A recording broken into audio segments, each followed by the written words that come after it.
वज़ीर दाखिला मोहसिन नकवी की तेहरान में ईरानी सदर मसूद पेज़ेश्कियान से मुलाकात। ईरानी सदर मसूद पेज़ेश्कियान ने कहा, ईरान पाकिस्तान और अफगानिस्तान के दरमियान इख्तिलाफ़ात के हल के किरदार के लिए अपना किरदार अदा करने के लिए तैयार है।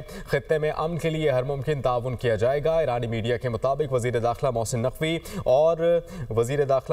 और ईरानी सदर का सिक्योरिटी और सरहदी ताउन पर जोर। मुलाकात में दो तरफ़ा ताल्लुकात, सिक्योरिटी और इलाक़ाई इस्तेहकाम पर तबादला ख्याल। वज़ीर दाखिला मोहसिन नकवी की तेहरान में ईरानी सदर मसूद पेज़ेश्कियान से मुलाकात हुई। वज़ीर दाखिला मोहसिन नकवी की तेहरान में ईरानी सदर मसूद पेज़ेश्कियान से मुलाकात। ईरानी सदर मसूद पेज़ेश्कियान ने कहा, ईरान पाकिस्तान और अफगानिस्तान के दरमियान इख्तिलाफ़ात के हल के किरदार के लिए अपना किरदार अदा करने के लिए तैयार है। खित्ते में अमन के लिए हर मुमकिन ताउन किया जाएगा। ईरानी मीडिया के मुताबिक वज़ीर दाखिला मोहसिन नकवी और ईरानी सदर का सिक्योरिटी और सरहदी ताउन पर जोर। मुलाकात में दो तरफ़ा ताल्लुकात, सिक्योरिटी और इलाक़ाई इस्तेहकाम पर तबादला ख्याल। वज़ीर दाखिला मोहसिन नकवी की तेहरान में ईरानी सदर मसूद पेज़ेश्कियान से मुलाकात हुई।